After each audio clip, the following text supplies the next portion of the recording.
All right, so welcome to Citizen Speak. My name is Garrett, and I am here with Ryan and M.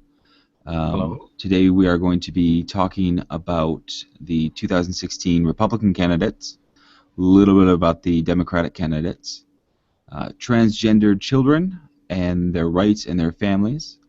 Also, we are going to be talking about gun control in fast food restaurants. So our first story is going to be about the 2016 Republican candidates, and Ryan is bringing that to us. What do you have for us, Ryan?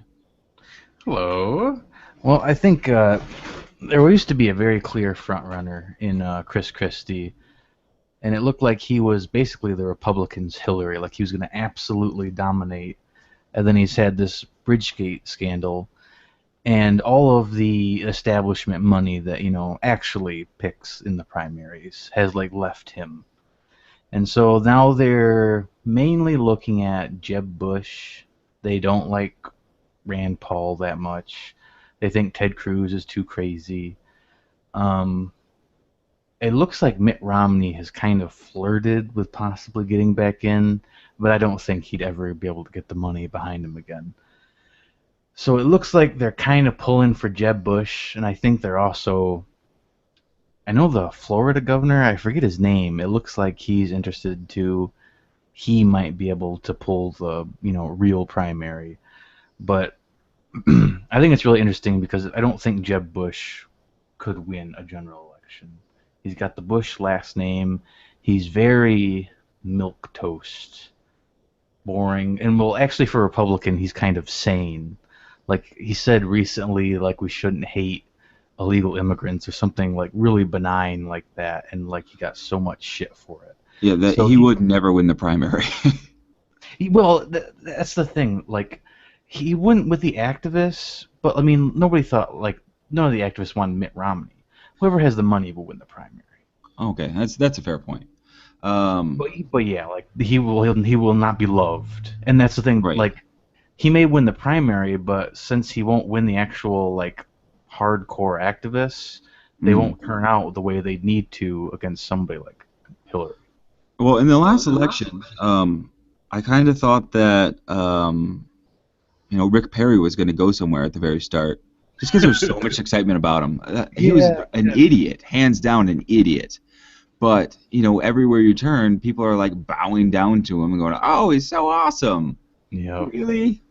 Do you remember No. that revival thing he did? Yeah, that was a travesty and just an awful thing. No, he's so hilarious. Have you seen him recently? He's probably gonna run too. He's come back out. He was so ashamed because he messed up, forgetting the three branches of government wanted to close in the debate. And Yeah, I he remember come, that. yeah, and this is so great. He's come back out like Uh-huh. he's the new Rick Perry, and he's smart, and he Because he wears glasses now. it's like an idiot. Like, how do I show people I'm smart? Well, I'll put glasses on. When it comes time for him to throw his hat in the ring, he'll wear a pocket square too, I bet, or he'll break it down to a monocle. No, the thing about Rick Perry, it's so beautiful, is that the more he talks, the more tired he gets, and just the stupider he sounds, or the more you can hear how intelligent he really is. Do you know? I know what actually happened. Well, I guess I listened to the audiobook of Double Down, I think it's called. It's about the election that just happened. Hmm. And he has, or at least had, like a terribly bad back issue, like back injury, and Like he had Kennedy, right? yeah, and he had like a major surgery around then, and he was like that. Remember there was like clips, and he like seemed like he was drunk. Yeah. Was he on Like painkillers at that point? exactly. Okay. I mean, that's fine and acceptable. I mean, if you need medication, take it. But, uh, I mean, if you're just not up for the task of a full debate, Yeah. How I can you run? mean, I guess it kind of sounds weak to back out, but if you can't do it, just say you can't do it. I would respect a candidate that much more for going, hey, I've had some back surgery. I do believe in modern medicine, and it's not suggested that I stay up here for this long. Yeah, the thing about that is like they jump all over him about like having Yeah. health issues, and but yeah, I get your point. Like he was in a no-win situation. I guess I'm not Mm. saying like it's all like he's an idiot too. It just he sounded like a drunk idiot. Right. I mean, Chris Christie is a fun story. If he were not a politician and he ran a pizzeria, or I mean, that sounds a little bit racist towards Italians, but no, if he was just an average guy, I would probably like him to an extent. I wouldn't want to hang out with him, but the story when he's talking to the woman Gail and she asked him where his kids are going to school at, and he goes, hey, I don't ask you where you send your kids to school at, so don't ask me about mine. What a dick. Yeah, But and it's like I like the edge though. That's what draws me towards him. I'm sure that's what draws a lot of people towards him. yeah. Like he's certainly interesting and charismatic, but like that's so insane. Like Gail isn't, the governor. Right. Gail's just this average person who lives in his state and unfortunately got shut down hard and it went viral. Yep. But if you're a politician, you should probably talk to your citizens a little bit better because when it does go viral, people are going to see that, well, you're just a big old dick. Yeah, that's the thing. Like the reason he was such like everyone was betting on him is like he's like straight up establishment. Like he before he was governor, he never won an election. Like he tried to be a freeholder in New Jersey, which is like really low level like Mm. local government, and lost. And he became a lobbyist. And then when Bush Mm. was president, he became the United States attorney for New Jersey. And Mm. from there, he went to governor. And so like he was a lobbyist, so the rich people like him, and he's an asshole, so the Republican base likes him. So he Right. would have dominated. But like so those are like the candidates that may have a chance of winning, but then there's Mm. the Republican sideshow. So we have Like I'm almost Rubio. sure. Yeah. Well, poor Rubio. Like He's an idiot. he is, but like he was a rising star. Like in Bobby Jindal, poor milk toast Bobby Jindal. I remember when people were talking about him so much, and he did like the response to an Obama State of the Union, and Mm. it was so painful. And like people give him the benefit of doubt by throwing his name around, but nobody thinks he'll ever win anything. Yeah, I don't. I mean, I wouldn't want his picture to be the face of our nation. Not saying that he's a horribly ugly guy, but he doesn't look like he exudes power. Um, and I would hate for him to go through the same mud bog as what President Obama did, where people ask him, "Well, where's your birth certificate?" Because his parents were immigrants; they came from India. Um, and they're going to do the same thing on our side as well, the Democratic side. They're going to drag his name through the mud, and I would really hate for that to happen. And while I would think that they wouldn't, I wouldn't put it past people to do that. I'm sure there'd be a little bit, but you wouldn't get any mainstream Definitely Democrat. not like Tea Party. Definitely no. Yeah, But I just don't want that for people to have. Maybe I'm just too good at heart for to wish that it doesn't happen to him. But I think it would if he does run for president. yeah. I think like he'd be willing to take it, but So why are you sad about old Marco Rubio? because I guess I just feel bad for him because he seemed like such a rising star, and he's like nothing now. I always feel bad for people that fall so far. Mm-hmm. Um, but then there's old Ted Cruz, and I hope to God he runs. Like he's interesting. How I so? guess like during that before that whole government debate shut down, he Mm-hmm. really seemed like he could be dangerous. Like he was very he used all these weasel words to like talk about Obama and stuff, but he's like a piece of shit, but like sometimes he can like he's a normal decent person. Ah, and he just he seems much more clever than you'd think someone like him is. But Mm, I think the way he did the government shutdown, all it did was strengthen him with the activists and hurt him with right. everybody else. So he's no Mm. real danger. He's just another loon. As far as Mitt Romney goes about him possibly throwing his hat back into the ring, I really don't see it. Um, I mean, how many candidates have there been in the past couple of elections where they didn't win the election, but they won their party's primary, and then they come back the next election and run again? Are there a lot?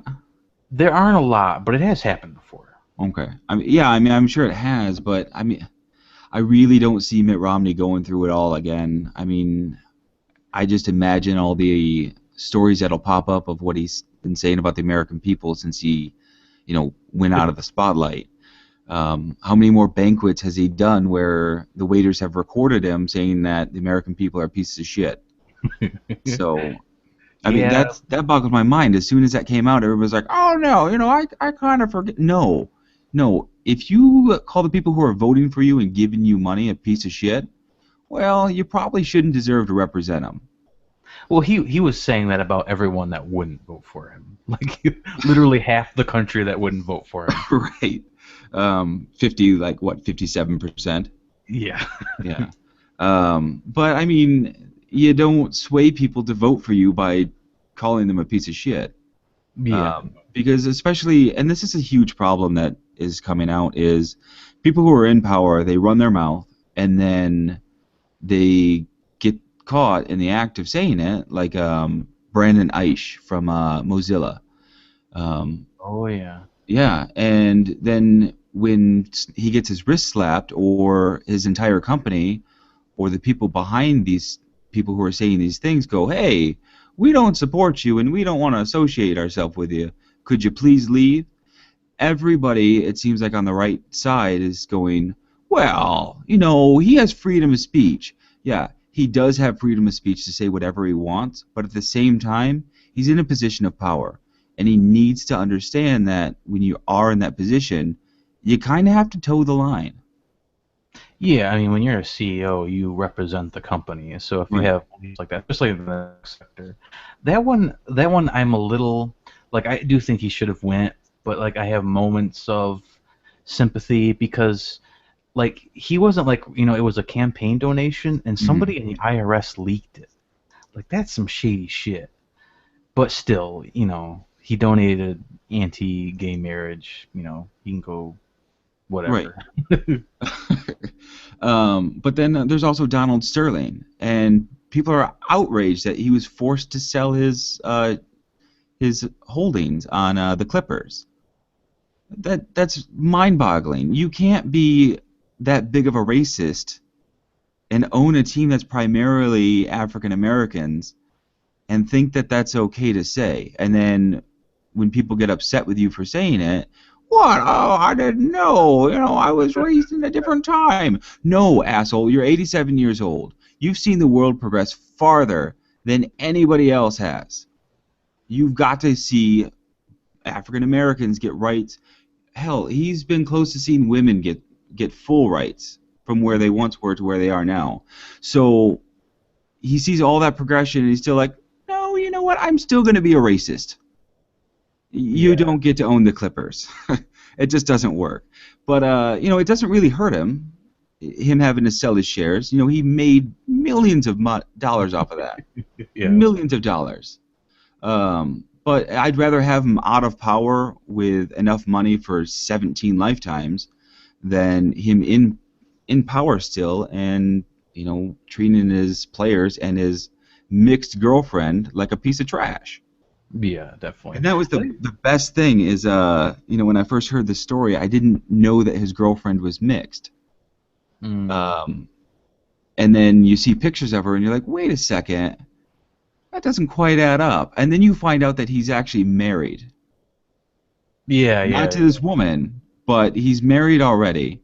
So she's tolerating him cheating on her, and And the he's wife saying has come out to racist defend him. comments. What's that?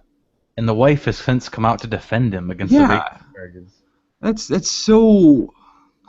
I mean, they're perfect for each other. They have to be. It's good to be rich. I mean, yeah, nobody is going to come and take anything away from it anymore. I mean, the more that you try to hurt this guy, the more rich he's going to become. He's going to sue people. He's going to get more money, and then, well, he's just going to die and pass it on to whoever he wants to. Just ugh. Yeah, I think one of the most interesting things about that story is like it occurs to me like the word racist. Like nobody thinks they're a racist because like in their head racist is a bad person. And Mm, even though I hate black people, I'm not a bad person, so I'm not a racist. mm, Yeah, it's funny how there's a negative. People catch on there that racist is a negative word, but they don't catch on that being racist is negative. Like, Yeah. how does that work in your head? Such compartmentalization. Yeah, cognitive dissonance. It's insane. But I guess like you got to live with yourself somehow, even racist. Well, and I think right. part of it No, too go ahead. is a lot of times people think that racism is they don't understand that it's being prejudiced. Like I like some black people, but then if you automatically assume that a black person has negative features about them just because they're black, that's being racist, even if you don't hate every single black person. It's you know what I'm saying? Yeah. Yeah, Just so absolutely. And I mean, everybody has it in them a little bit, but that's because either we've had parents who have done that or someone in our life who's just talked about it a little bit, and mm, it's rubbed off on us. I mean, I feel that I'm extremely tolerant of everybody. That's kind of an odd word to use there. Accepting and open-minded to everything, and I don't try to hold prejudice against people. But there's always that small part of me that's going to be that way, and yeah. I don't act on it, and I don't go, well, these people down the street here. No, Yeah. no, because I have a filter. I go, well, that's probably not the appropriate thing to say or the appropriate thing to think. So I'm just going to shove that out of my mind and be a decent human being. Yeah, It just bothers my mind when people don't use that filter. I think like racism is probably like natural. Like it's like when we were cave people, like you're probably safer to be afraid of people that are different from you. But like Absolutely.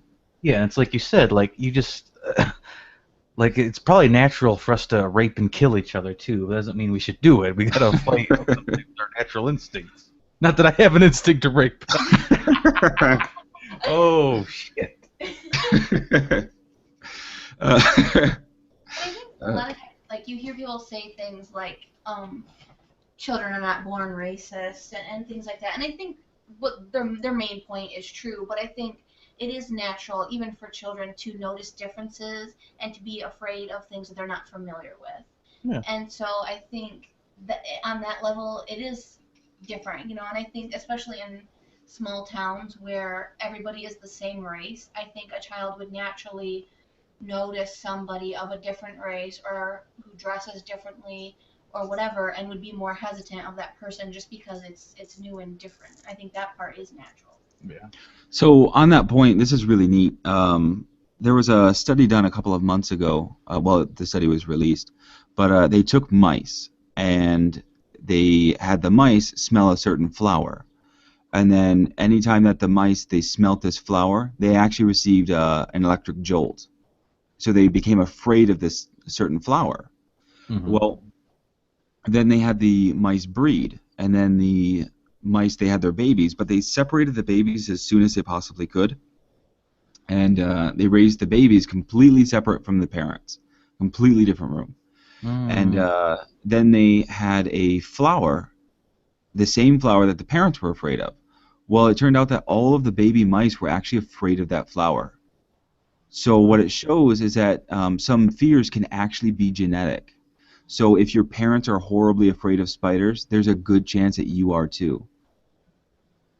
Yeah, and like that makes sense, especially from Mhm. like ancient times, like when a spider could kill you. Well, right, and, Right. and fears historically we were afraid of things that we needed to be afraid of for our own protection, and so it's actually it's at one time it was helpful for your children to be afraid of things that you've learned are dangerous. Yeah, it's natural selection. I mean, the people that aren't afraid die.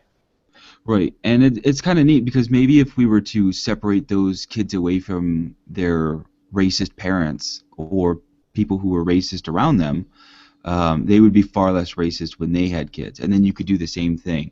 I mean, obviously, it's unethical and Yeah. immoral to separate the child from the parent, but I just wonder if that would have a reverse effect on it. So maybe one day you could have a race of humans not racist towards other humans. Yeah, but I think you have revolutioning against your liberal Nazi government. I mean, obviously, I would never condone any I act know. like that, Just a thought. but yeah, it's a neat thought to think about and explore, and I'm sure that they'll try that with the mice as well. Um, you know, make them deathly afraid of different flowers and things, and then slowly raise and culturalize them to it. Yeah. Um, It'd just be kind of neat to see that study. Yeah, definitely. That's crazy it passed in one generation. Yeah. So I can't remember what flower it was. I'll find it sometime later. But yeah, it was over a course of a long time before they had the mice breed. So it definitely got ingrained in them. But I guess the fear um, got into the DNA, so to say, because how else can you pass that fear on unless it's through the DNA? Oh, interesting. Yeah, because I guess we know that the baby mice can't communicate with the mothers at that point. So when we removed them as soon as possible, I mean, it's not like they could communicate or be taught that this flower is dangerous. So neat stuff. Um, well, I guess we we naturally drifted from the politics. Yeah, no, Um, it was good though. So no, yeah, I mean, that's a whole nother segment now. yeah, definitely. Do you want? Racist. Anyway, if one thing about going forward on the show, if you could just have M move a little bit closer to the microphone, Okay. sort of closer to you. Here, I'm gonna point it in between us. Okay. Yeah, just for recording purposes, I'm about like a foot away from the face of my microphone. So I don't assume that you guys is going to be too much different. Yeah, about that. So, but yeah, I am going to mute my microphone and I guess just take a quick break so that way we can refill on water or whatnot if you need to. So, Okay. Do I have time for a cigarette? yeah, I'll go ahead and mute you, and then just send me a message when you get back in, and All right. we'll go. Oh, by the way, your donkey is up. I had just muted you, by the way, so you're on mute now. All right, so we are going to take a break, and shortly we will come back.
All right. Well, welcome back to Citizens Speak. Thanks for sticking with us.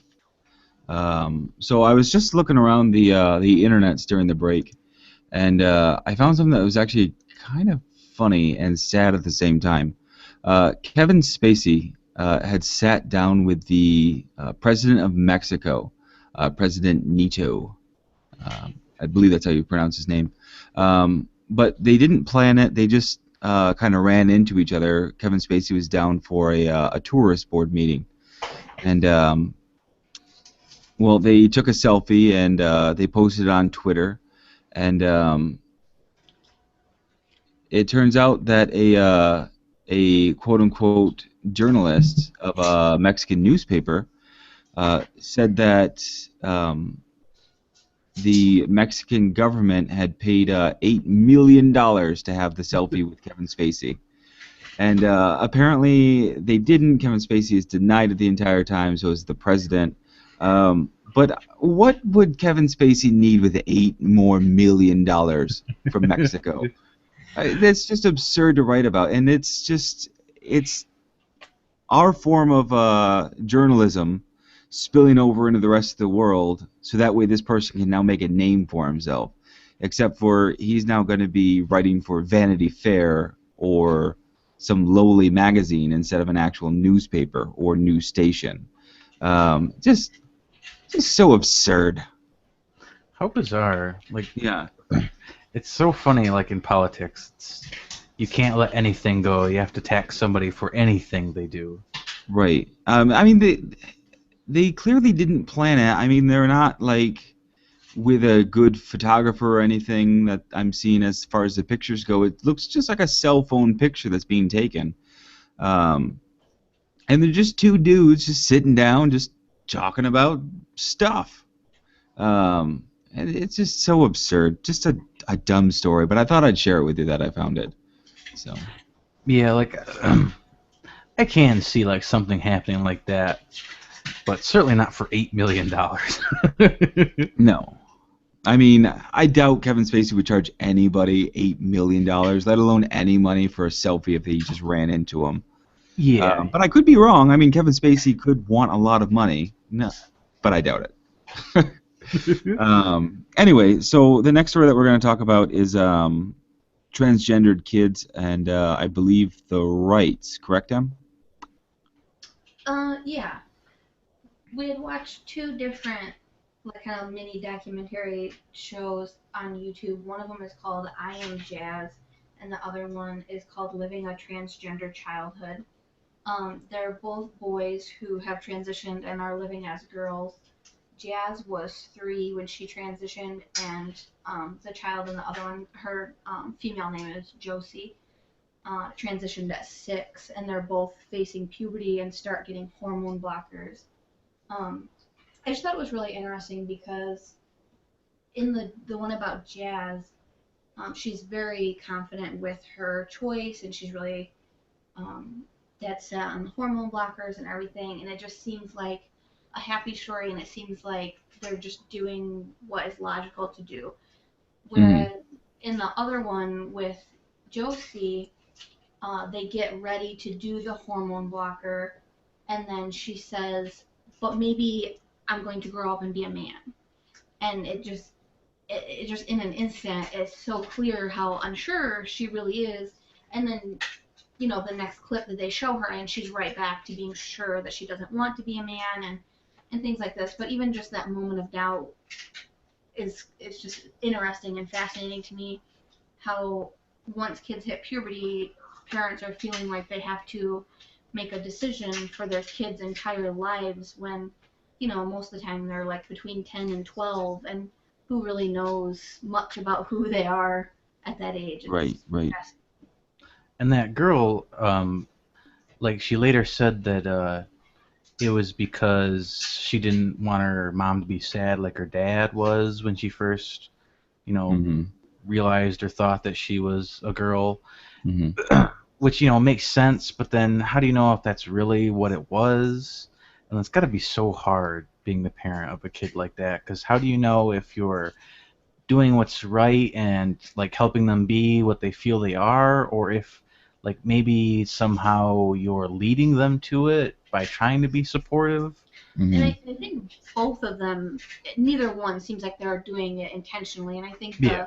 a lot of people say, well, the parents are pushing them into it, and I think that pretty much doesn't happen. I Yeah, can't yeah. imagine anyone really doing that unless you're like really crazy. But I certainly think it can happen completely by accident, just by being supportive. You know, um, especially when they transition so young. The Jazz was 3, and I I don't know. I have a 3-year-old nephew, and he'll sometimes like say to me, "You're a girl," and it's like he's just learning what a girl and a boy Mm, is. So, other than people saying that he is a boy, how in the world would he know what he internally is versus what he physically is? And so to suggest that a 3-year-old would know that they're transgender just makes me uncomfortable, I guess. And I can see how if you let them completely live as the opposite gender at 3, then they just kind of naturally continue that, hmm and then that's just who they believe they are, and it started because they were 3 and they wanted to wear a dress for too long, so people started questioning it. It just I don't know, it just makes me uncomfortable to make that decision that young. Well, Well, Jazz, I mean, yeah, she was 3 when the doctor seen her playing with a doll and starting to breastfeed it. Um, but how old was Josie when she was quote unquote diagnosed? She was 6 when she started. Like, Okay, that's a little bit more reasonable, because 6-year-olds they do actually have a personality, yeah. and they can kind of comprehend the world around them. But the thing about well, the difference between Josie and Jazz, it's kind of fun that both their names start with a J. Anyway, is that Jazz was 3, so she's not cognitive enough to fully know. So in a sense, it is kind of pushed on her, but she grew up to still want that. There could be any point in time that she could have been like, hey, actually, I do want to be a boy. And it's clear that in the documentaries about Jazz that she does have those conflicts from time to time. But she still feels like that's the right path for her is to become a woman. Where whereas Josie, growing up before they had found out that she was transgendered or had gender identity issues, she was having a lot of problems in just general. She was acting out a lot. She was screaming all the time. She was sad. But then once they embraced that Josie wanted to be Josie instead of Joey, those things stopped without medication, mind you. So in a case like Josie, it's this child knows exactly what they are and they know exactly what they want to be. And still, Josie did have that conflict later on where she said, well, I might want to be a man. And that's completely normal and natural, I guess, as far as the situation goes. But no, I think it's encouraging at um, age 6 to find out that you want to be the opposite sex and your parents support it. I mean, this story was actually in the news a couple of years ago when Josie was actually sent to school in the dress. It made national headlines. Mm, Um, but you know I fully support it. You kind of just have to let your child run their course, and it might not make sense to you, but at the same time, if you hold your child back, I think that can create so much more problems than embracing and just being a supportive parent. you, yeah. you go ahead. um, I think if I were to have a child in that situation, I mean, obviously you can't force them to dress differently than they feel or to play with toys other than what they feel inclined to play with. I think that's wrong. But I think it would take me years and years um, to not give them an option for everything. I would feel the need to buy boy clothes, even if when we go shopping, if they only want dresses, I would still want to have quote unquote boy clothes in their dresser if they wanted to Hmm. wake up one morning and put those on. I Mm. would still want to buy boy toys even if they don't request them, just so that they know that option is there, you know.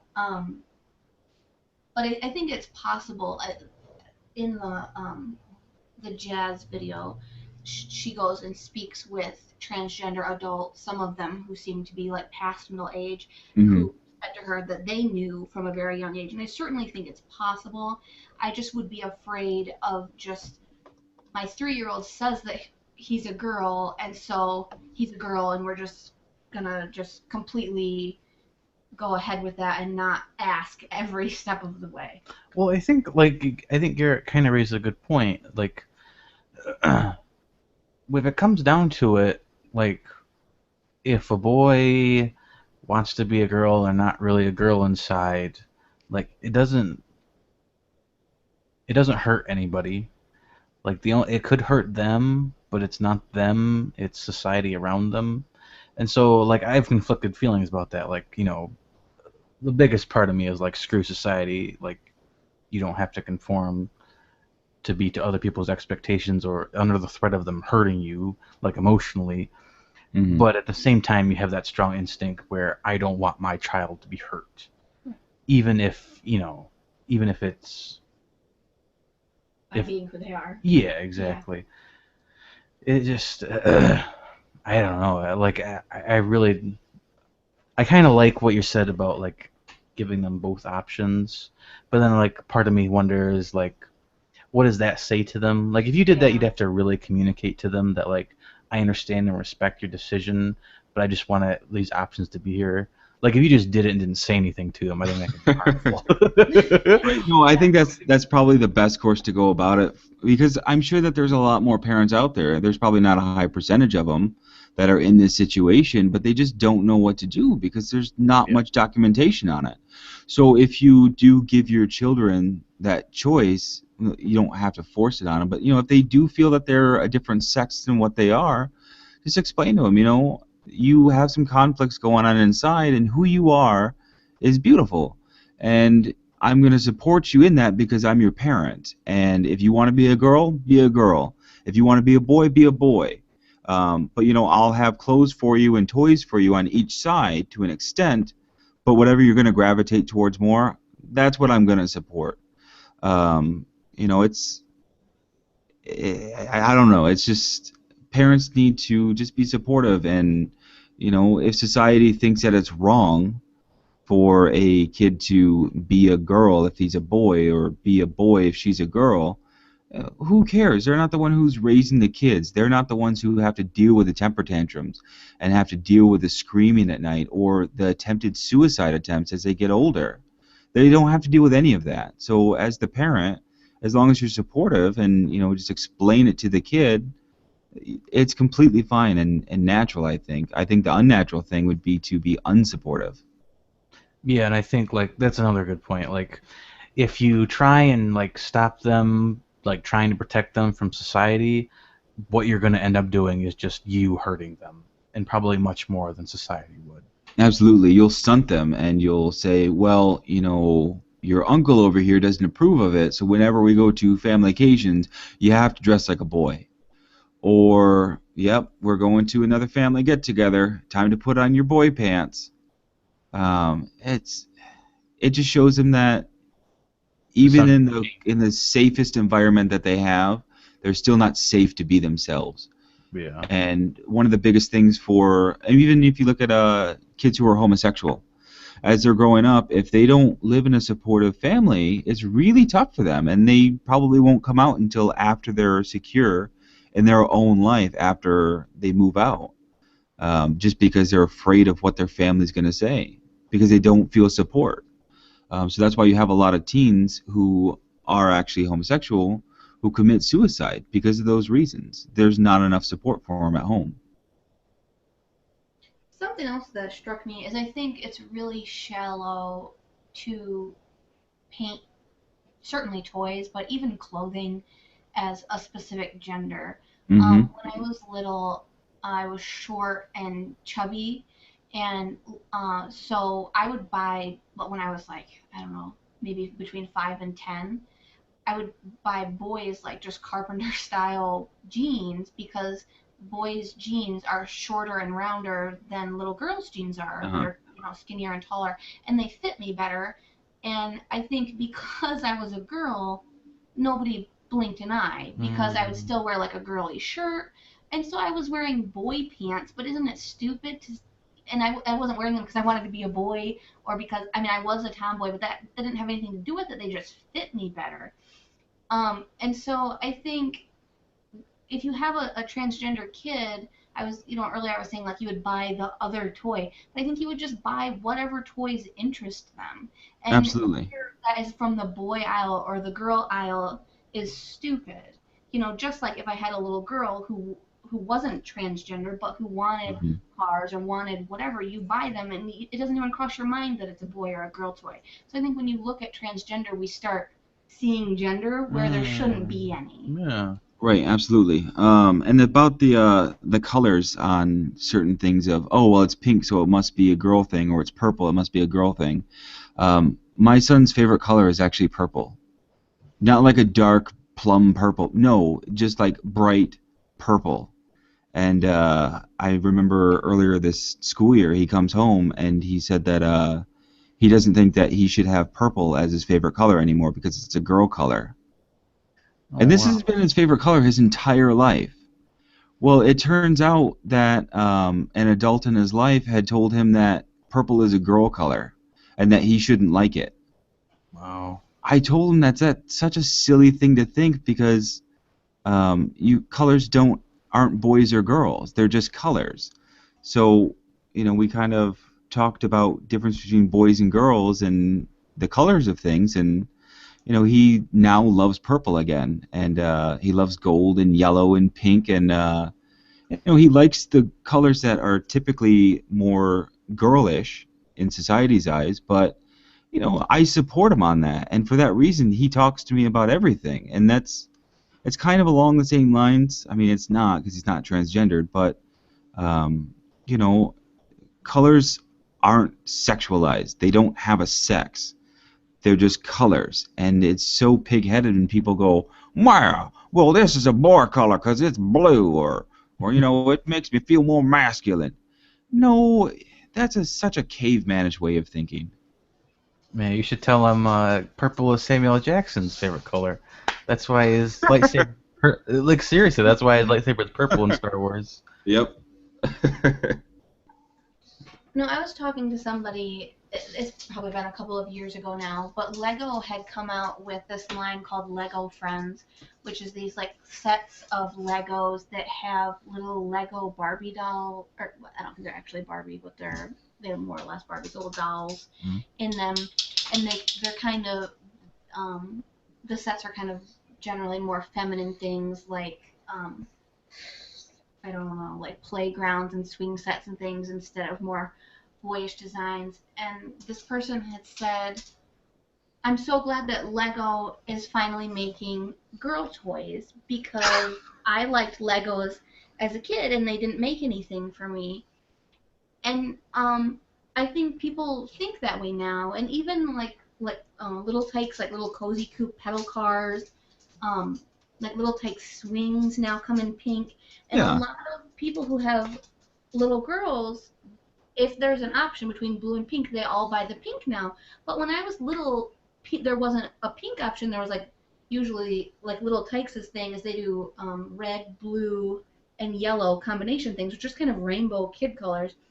And now those are boy options, whereas before it was just a swing or it was just Legos and they were just for everybody. And so I think it's a really negative thing that we've turned into this idea that if you buy a toy for a little girl, it has to be pink. When I was little, I didn't even like pink. I still don't like pink. It just, I don't know, I don't like it. Yeah, I didn't hear about that Lego thing before. That's kind of neat, and at the same time, it's kind of sad. But you don't need to make Legos, boy or girl. Legos are Legos. My wife played with Legos, and she tells me all the time about how she made all these big cities and everything. And I'm sure that they were really tiny, and she's small. She thought they were big. But anyway, with Legos, they're not sexualized. They're not pink. They're just natural colors. I mean, there's a lot of car Legos now, but that's just what's selling. When I was growing up, I could find a lot more buildings to build. because that's what was selling the most at the time. But over time, it's cars and things that move more. Those are what are selling now. So I'm kind of glad that Lego thing for girls and boys is kind of faded away a bit. Now it's just basically cars, which is kind of just a stunt on the imagination of children, I think. Yeah, it's weird with Legos. Like, they seem to be much more towards like pre-built. Like they've always done, like like Star Wars, build a TIE fighter. Yeah. But it seems like they're making more and more pieces that aren't like universal that you can do everything with. Like they're Well, for the specific the reason design. that is Duplo, not Duplo, Mega Bloks. Imagine Duplo getting back in the game like Lego. Anyway, Mega Bloks. I think they have a contract with Halo and World of Warcraft now, and they're getting all these contracts for these big corporation pop icons, I should say, and Lego is trying to get into that as well. Well, the problem with some of these things that you could put in plastic is you can't just build them and make them look like they are in that setting. Like Harry Potter, you can't make the willow tree out of Legos the way that it looks in the movie. So if they're going to have the Weeping Willow in the Lego universe, they're going to have to make that pre-made thing. Yeah. So that's the reason why they're doing it that way. So, all to compete. Corporatism ruining my childhood toys. So the next story that I want to talk about, and it's kind of a nice transition, or not nice, as you're about to find out, is in New York. There were about 70 people who were arrested in a major child porn bust. The sad part about this is that it included a New York Police Department officer, a fire department of New York Fire Department paramedic, and a rabbi and a scoutmaster. So all these people that kids are told to trust and go to, their pictures were being diddled to by these figures in our society. But how they tracked them is they tracked peer-to-peer networks. So they weren't looking at actual websites. They were looking at things like uTorrent and what people were downloading. They were tracking it. And they ended up doing a really big bust. And they said that they finally had to bust all these people just because it got so out of hand with all the pictures that they were trading and the kind of things that were in these images. So it's just insane that a cop, a rabbi, and a scoutmaster would be, doing child porn. Yeah, it's so terrifying. Like, there's real monsters in the world. Yeah, and it's Like, not this terrorist across the ocean who you'll never see. It's old Jim Bob police officer walking down the street, going, "Oh well, yeah, I can take you to a safe spot, little girl who's walking alone at night. Let's just pull over here while I take pictures of you on my phone, and then I trade them over to your priest." Ugh. It's insane. Ugh, just disgusting. Ugh. No, and it's like it's especially terrifying. Just like I can't imagine having like a kid, especially like with babysitters and stuff like that. Like, there's monsters out there, and you can't tell. Like, I'm sure like the family members of those people probably don't believe it. Right, until they actually see the picture of their kid. And then they'll believe it. But at the same time, they'll be like, well, I don't know if that was Officer Jonathan.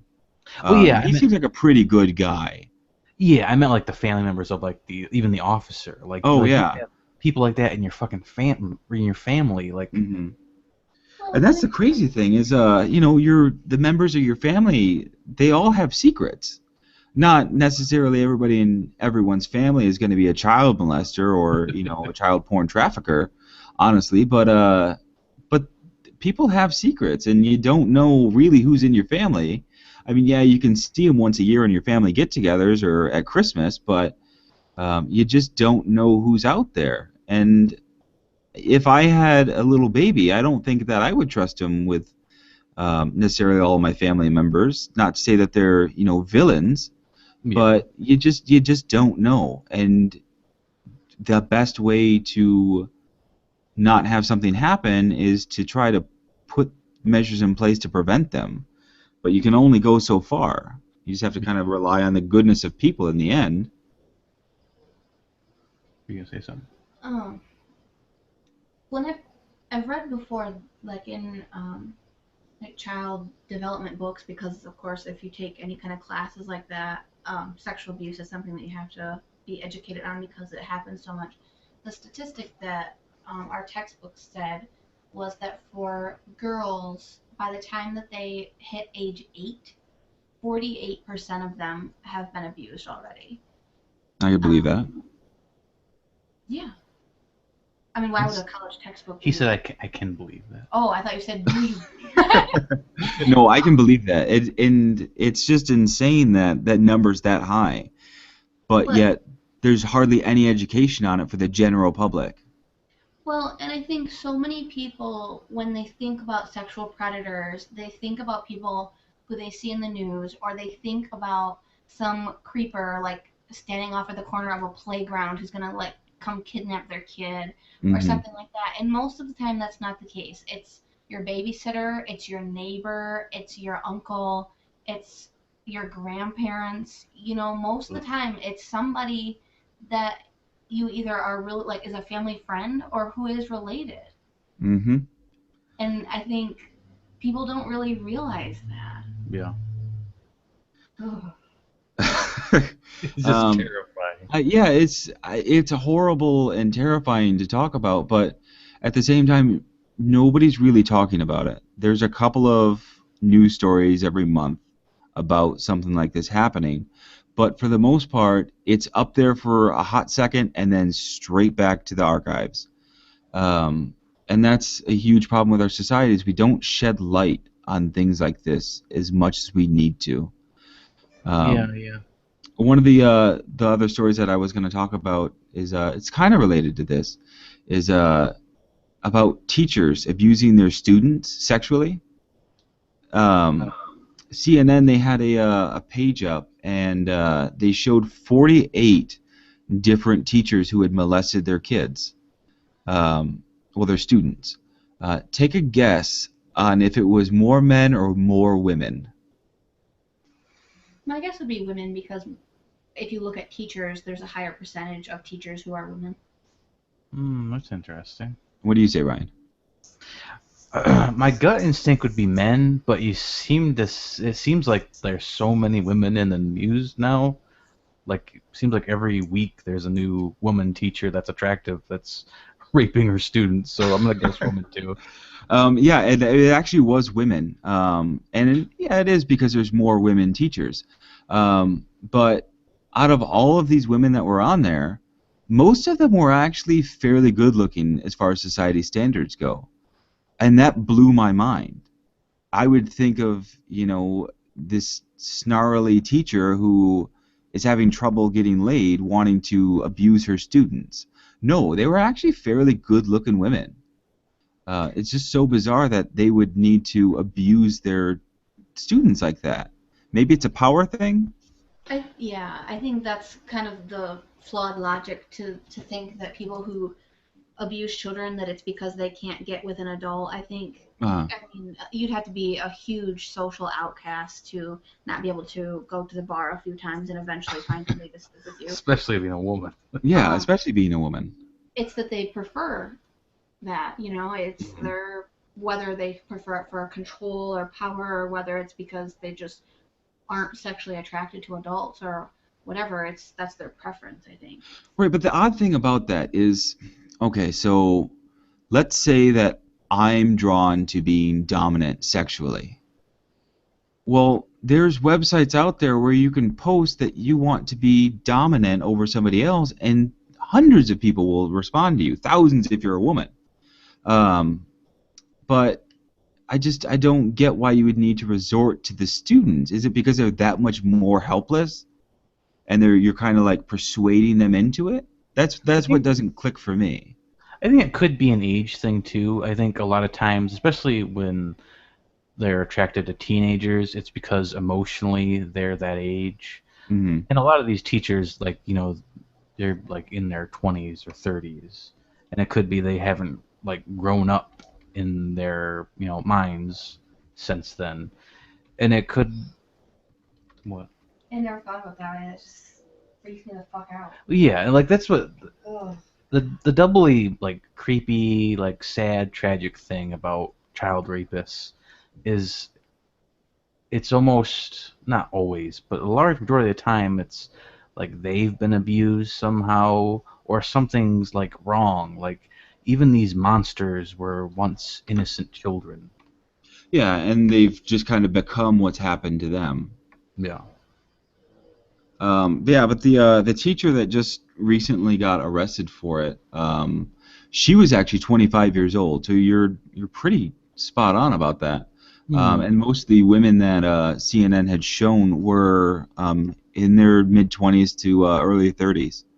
Hmm. The men were a bit older, but this woman, she was having sexual intercourse with a boy who was 18 years old. And even if he is consenting, it's because she's the teacher that's what makes it illegal, and as it should. But the boy had taken this class the year before, and this teacher was just finishing up her very first year, and her very first full year, I should say. And she told the kid, if you have some sex with me, that I'll let you pass this class. So Wow. from him failing it, now he's getting like an A or like a B plus in the class, and it's just lunacy. Like, just if the kid could just study or go home and read his fucking books, he wouldn't have to make this deal. It's not like she's gonna fail him again for not having sex with her. He could just go to the principal at that point. The kid's 18 years old. And I'm not saying that the kid's wrong for doing that. I mean, she's a good-looking lady. If I was 18, I in the same position, I'd be like, I could pass a class and lose my virginity. Okay, but he saved all of his text messages, and that's what really gave it away. Is Hmm. the mom had confronted this woman before because she felt that something odd was going around, and Oh. said, "Hey, you need to stay away from my son outside of school." Well, on the text messaging, it said that that they were wanting to get high together and have sex, and they had sex messaging back and forth, and so they've been doing stuff before, but just not sexually. They've only had sex twice. It sounds like. So, I don't blame the kid, but at the same time, just pick up your book, just read it. Don't have your name dragged through the mud about it. Just go and study. Yeah, but I mean, like it is definitely different. Like if it was like a 16-year-old, like, Absolutely. but and at the same time, like it is somewhat of an arbitrary line. Like 18-year-olds are dumb. Yeah, they're horribly. I was an idiot at Yeah, 18. me too, definitely. So it's like it's definitely different, but I definitely feel you. Like you're 18, like, but it could just be that he wanted to have sex with her. Yeah, and I don't blame him at all, and I don't know if that's sexist for not blaming him, but I can't find any fault on his side besides him not wanting to study. Yeah, yeah. I think it would be sexist if you just did the same thing and he was younger. But being 18, I think it makes it different. Yeah, and the one fantastic thing is the mom said that the teacher was using her power over this child. I don't see it. At 18 years old, I mean, if I wanted to have sex with a teacher, that's one story. But if I was being forced into it as an 18-year-old male to a 25-year-old female, who I know that she can get fired for this, eh, I don't think that she would have any power over me, even if I was failing the class. Yeah, but that's you. I mean, like, Yeah, some people are just timid. very Um, true. like maybe this is like kind of sexist, but It is. I can't imagine. And I didn't ever have like any male teachers who were really young to where I can really relate. I think my youngest teacher was probably in his early 30s when I was in high school, but I would be terrified if even if I had been in high school still when I was 18 and had that suggested to me by any of my teachers, I would have been terrified. I don't I don't think I would have been able to like go through with sleeping with them out of the fear of it. But I don't know. I would feel a power difference there. I think if my teacher had suggested that to me at 18. But you Yeah. wouldn't feel compelled to like go to the principal or anybody? I think it makes a difference that he had like text messages. In that Uh-huh. case, I would feel comfortable doing it. But if it was word of mouth, I don't know. I don't Right. know that I would, because so often when girls like cry rape or cry sexual abuse, people don't believe you, especially Right. if you live in a small town where teachers are well liked Hmm. or whatever. Like, who's really going to believe me and who's going to think I'm being a drama queen? Right. If I didn't have proof of it, I would be hesitant. Yeah, Yeah, I which I was. think, No, go ahead. which like is like a very sad indictment on our society. Like, Hmm. and you're probably like smart and prudent of you. Like, think about like the Steubenville rape case, and that was like students that were well liked by the community. Like, imagine a teacher. Like, even if he had proof, there could be a strong block of the community that would hate you. Mm-hmm. Yeah.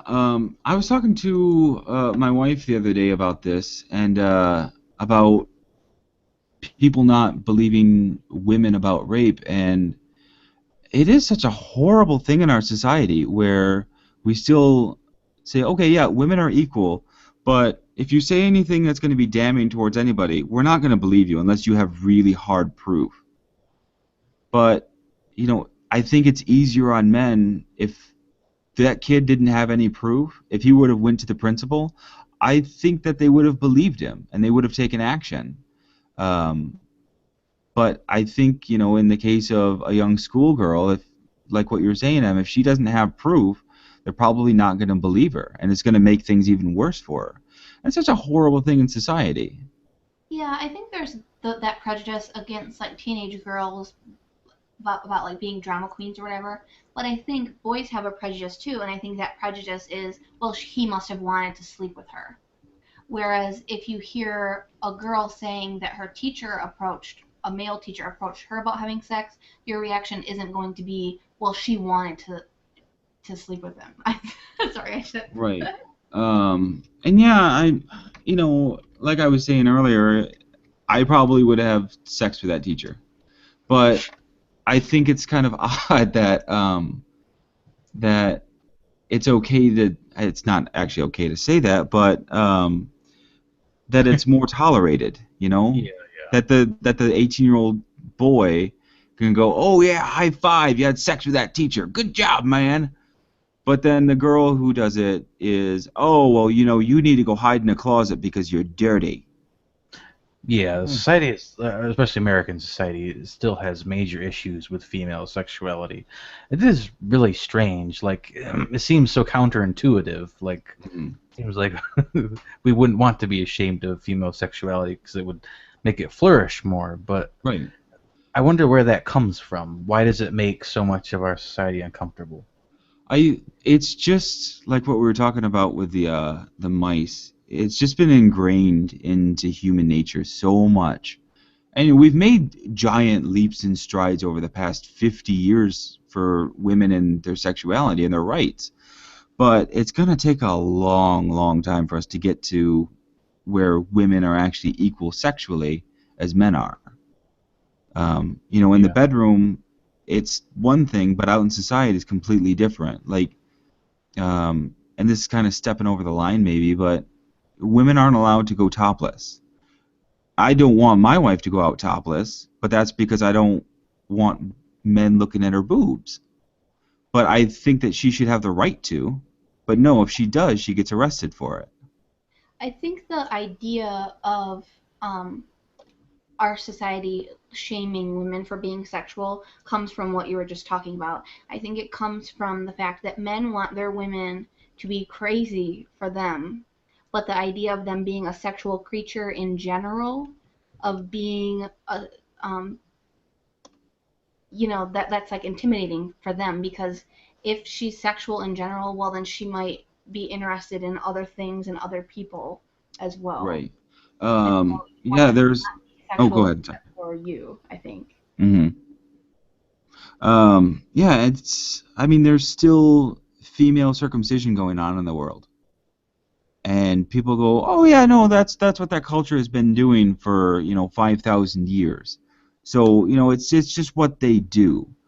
No, that's horrible and barbaric. And the only purpose to it is to deny women pleasure during sex throughout their entire life. And ugh. Well, and that like really doesn't make sense to me either, because again, it seems like from the male perspective that you would want at least your woman with you to enjoy it so that she would want to do it more. But I think, those cultures probably it's not does she want to, it's just an obligation, it's just something that happens, so it doesn't matter if she wants it or if she likes it or not. Yeah. Well, in those cultures, is actually they do it right before the woman hits her first period. So before she actually goes through puberty.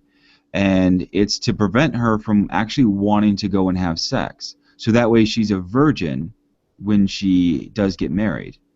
And over in Africa, there's a lot of men who go into this culture, or who are in this culture, I should say, who don't want to marry a woman who's not circumcised because they don't know if she's had sex or not.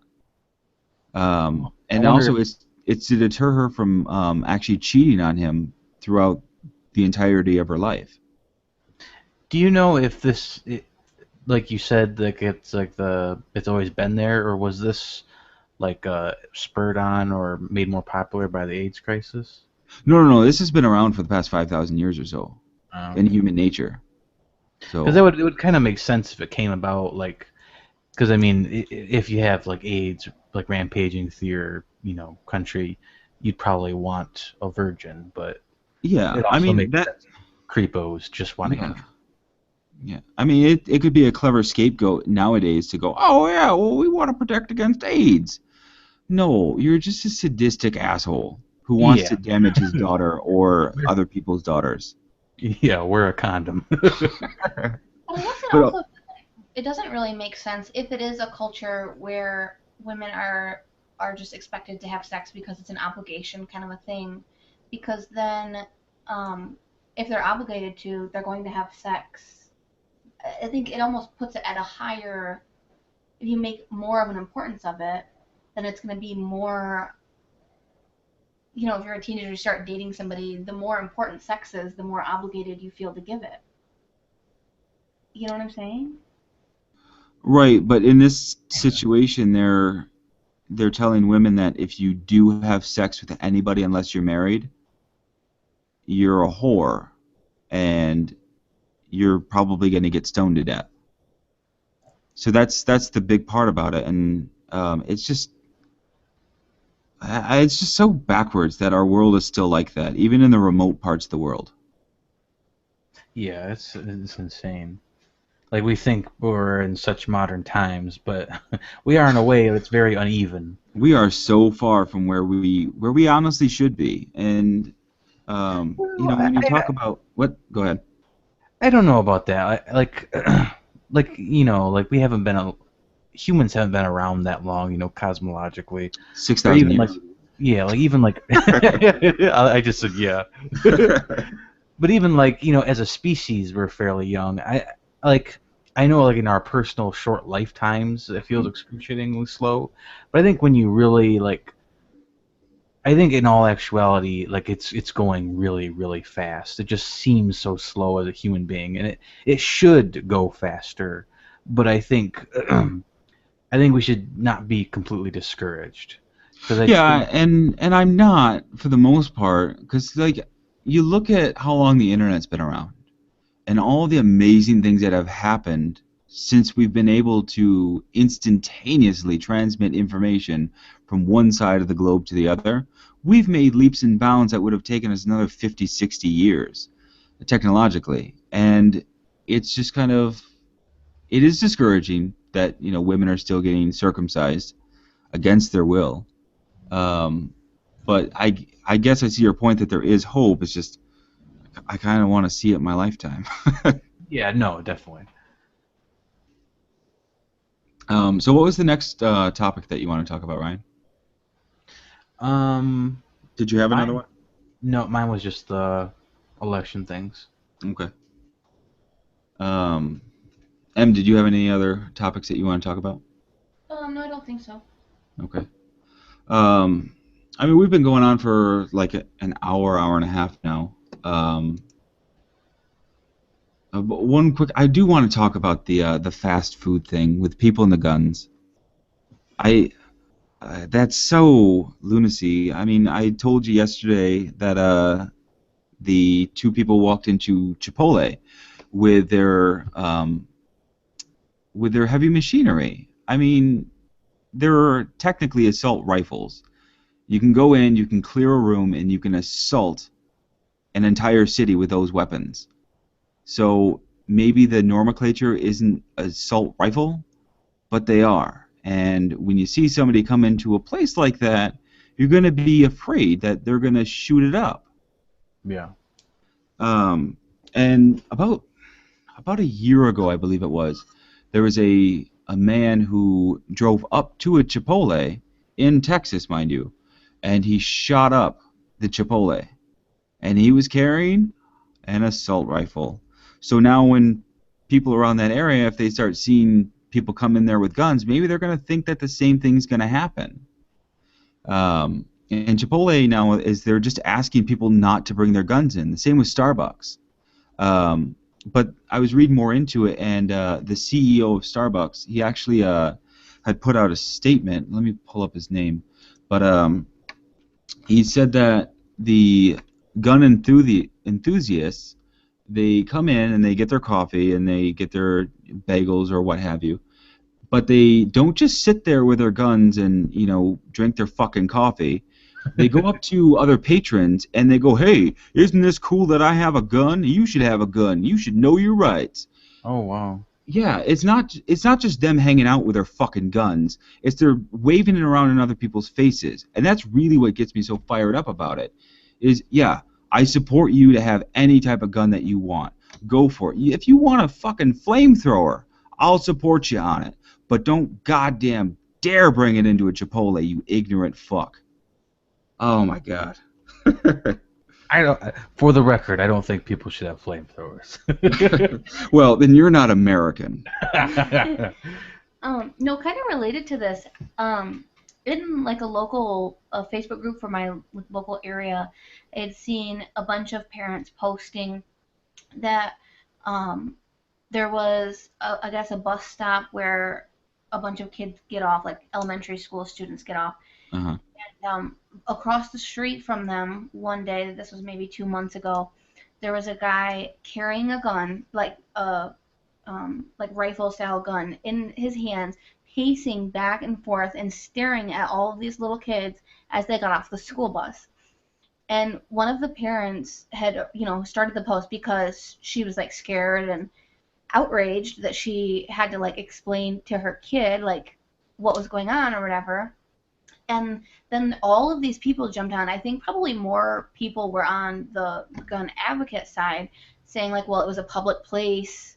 You have no idea if he was a criminal or not. Because she had said that she called the police to have them like look into whether he was okay or whether he was like legal with the gun that he had or like what was going on. And like people were upset at that. And that just seemed crazy to me because, I mean, she wasn't saying like go put him in jail. She was saying, I think we should look into this guy and make sure he's not psycho. And I think if my little kid was getting off of a school bus and somebody was pointing a gun at them, pacing back and forth, I would want to make sure that they were psychologically okay and that they were within the law. And I don't think like looking into that is outrageous at all. And I was just shocked at how many people felt that that was like over the line that you were infringing on that guy's gun rights just because you assume that it needs to be looked into. Right, and it's kind of similar with oh, by the way, the CEO of Starbucks who put out that statement, his name is Howard Schultz. But this situation is kind of similar to Trayvon Martin, where the guy is part of the neighborhood watch, and he has a gun, and he's patrolling out there, but he doesn't have the gun for his safety. He has the gun so he can shoot somebody. Yeah. Because, I mean, even the mother, when she listened to the 911 call that asshole called in, she heard her son screaming in the background for his life after he had been shot in the stomach. While this guy's calling saying, "Oh, well, I think somebody's following me." You fucking cowards. You know, if you want to go shoot somebody, sign up for the military. But oh, that's too much of a commitment. So I have to go out and get a pistol so that way I can feel that my dick's big enough. Such an awful world. I mean, it's great at the same time, but when you have people who go out there and they just go, "Well, I got a gun and I'm American. I'm going to take it around everywhere I want." Why? Why are you taking that gun around? Well, because I can. It's my right. Okay, well, just because it's your right doesn't mean that it's the right thing to do. When you have people who are afraid to go somewhere because they see you with an assault rifle or with your Sig Sauer on your hip, they might not want to go in there because they're afraid that something could happen. And yeah, maybe we shouldn't be so sensitive to it, but at the same time, don't bring assault rifles into a Starbucks or into a Chipotle or anywhere where there could be kids. That's just asking for trouble. Yeah, like I think it all just comes down to fear, especially with like hardline gun activists. Like it's the only explanation I can possibly come up with. Like especially for like those type of conservative people that like feel like as the world is changing that they're losing a grip. They are almost defined by fear and like I've never actually like held a gun, but I assume that it makes you feel pretty powerful. It's you like have the power of a god in your hands to kill someone from a distance, and that has to assuage all kinds of fears. And when you're a person so afraid of the world and other people, that has to be like a safety blanket. And Absolutely. when people try and take that away, it isn't just that they're infringing on your rights; they're making you exposed to all those fears as well.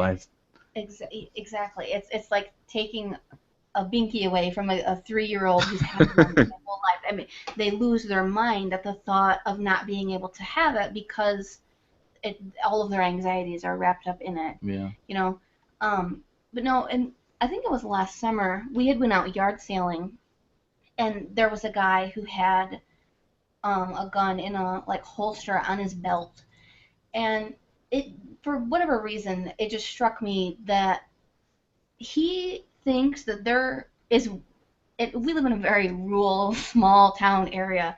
This guy thinks there is some chance that he's going to need to use a gun at a yard sale. Mm-hmm. That's how afraid he is, you know. And that I don't know, for some reason that just blew my mind. They just made it so clear to me how afraid he must be because, you know, I don't think of myself as a confident person, but it would never cross my mind that I would need to protect myself at a yard sale. Right, and I'm honestly all for people carrying around some guns to an extent.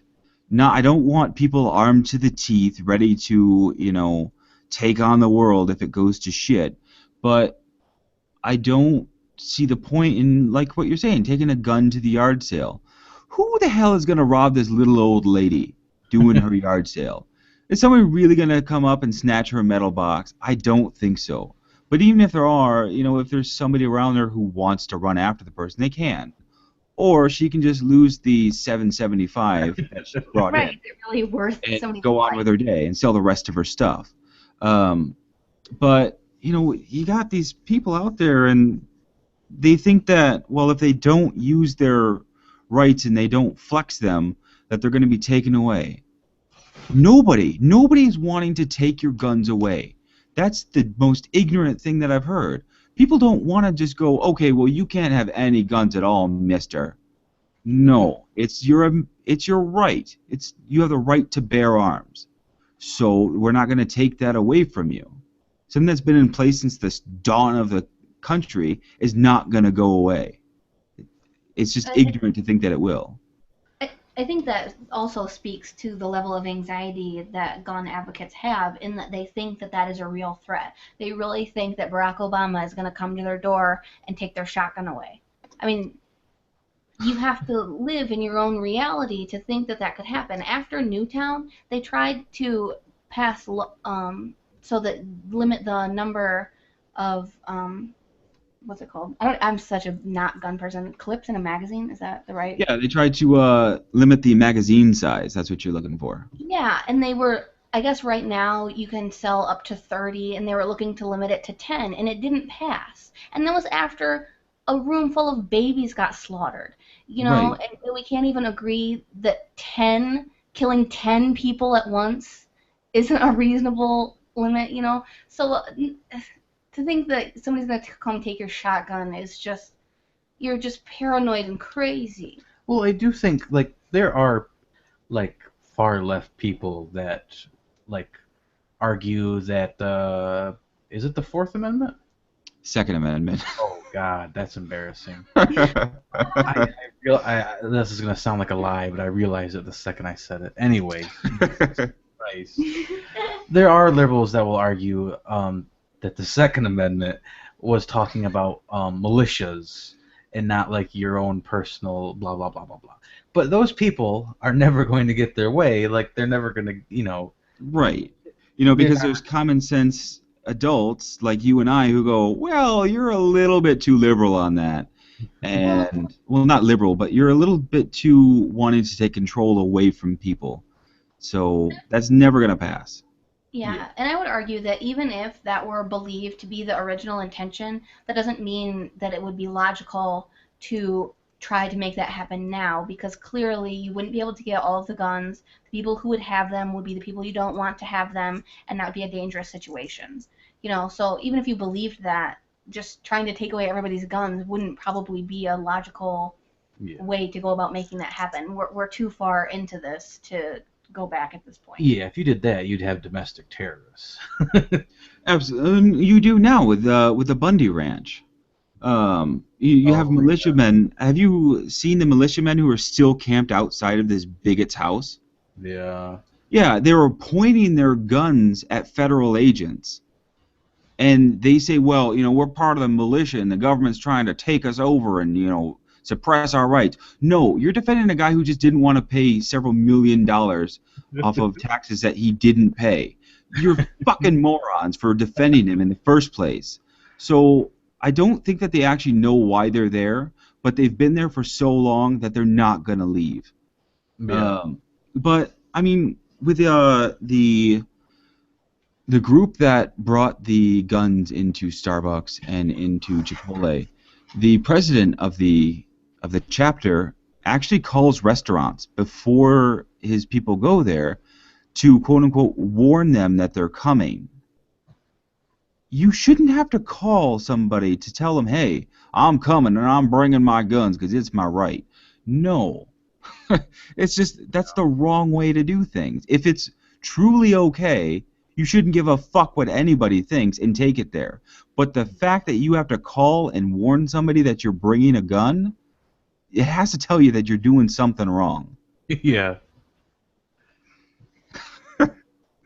So I don't know. I'm just furious at the ignorance that goes on this, and that they don't understand that. Yes, it's your right, but you also have to understand that because you're bringing that into an establishment where families come to eat and come to just spend time with each other sometimes over drinks, well, you're deterring them from coming there. And the group is starting to say that, you know, we're going to take our money elsewhere because if you don't support our American rights, well, you don't support our money, so we're not going to give it to you. Good, get the fuck out. Nobody wants you to shop there then. Nobody wants you to eat there. You know, if I'm a manager of a place and I have to tell my employees, yeah, it's okay, you know, we don't have any burritos anymore, so just try to make this person happy so they don't shoot up the fucking place. That's where it becomes wrong. And this fucking kid who has his hand on the pistol grip during the thing, during his picture, I would be horribly nervous during that. If I Yeah. seen this kid smiling with sunglasses on with his hand on the pistol grip, ready to take down the world, I'm leaving the establishment. Oh yeah. I'm never going to eat there when I see a gun there. And it's not because I'm afraid of the gun. It's because I'm afraid of the fucking morons who have the guns. That's Yeah. the thing about it. Yeah, like they accidentally shoot themselves so much. Like it's Yeah. not logical to think, even if they're not trying to shoot the place, they might accidentally do it. But the thing is, discharges happen. Accidental discharges. You know, when I was in the military, we still had people all the time who went through basic training who had a misfire. So these two pieces of shit who walk into Chipotle and they're carrying around these weapons that can carry 30 or 50 bullets, you don't think that they're going to have a misfire once in a while? And then that's going to set the next gun crazy person off to go shoot that person or shoot up the place because they think everybody has a gun? Yeah. I mean, if somebody doesn't think that a misfire is going to happen and shit's going to go down, they're just ignorant. And that's just what's going to happen. And you're going to see it over the next couple of months. Well, there was a discharge from this guy's rifle, and so I pulled out my handgun and I shot him in the face. But it turned out that it was an accident. Don't I have egg on my face? God damn it. And when that happens, you'll see gun activists coming out, supporting them. Yeah, and that's the thing. They'll say, well, you know, if everybody else in there had a gun, maybe somebody wouldn't have died. No, if somebody else had a gun in there and a discharge went off and somebody is already pulling out their gun to shoot the other person, more people are going to do it. You don't fight poison with poison. It doesn't work. Yeah. So anyway, that's my rant. So I think that'll wrap it up for the show. I'm going to go ahead and end the broadcast. If you guys just want to stay in for a second. Okay. So I'll go ahead and press stop. All right, well, thank you for listening to Citizen Speak. Have a great day.